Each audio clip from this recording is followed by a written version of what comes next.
হচ্ছে শিক্ষার অঙ্গন থেকে বাইরে চলে যাচ্ছিল, পারছিল আত্মহত্যা করার ঘটনা। এবং সব থেকে ভয়ঙ্কর ব্যাপার যে ইস্যুটাকে আমাদের রাজ্য এবং প্রত্যেকটা দেশে রাজ্যের বিভিন্ন প্রান্তে ইস্যু পেয়েছে।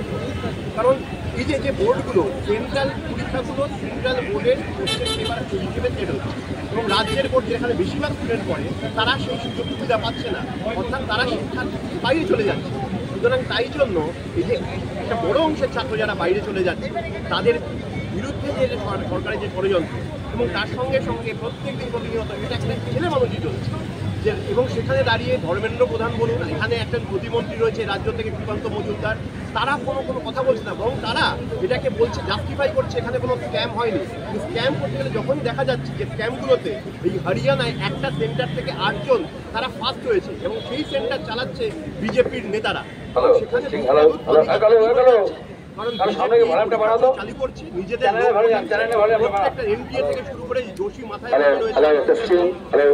বসিয়ে গোটা সিস্টেমটাকে ওরা চেষ্টা চালাচ্ছে। মানুষের ইস্যু হচ্ছে, মানুষ বুঝতে পারছে, এটাই সব থেকে বড় সাফল্য, আর তাই মানুষ রাস্তায় নেমেছে। ময়ূখ বিশ্বাস, সমাজবাদী সম্পাদক।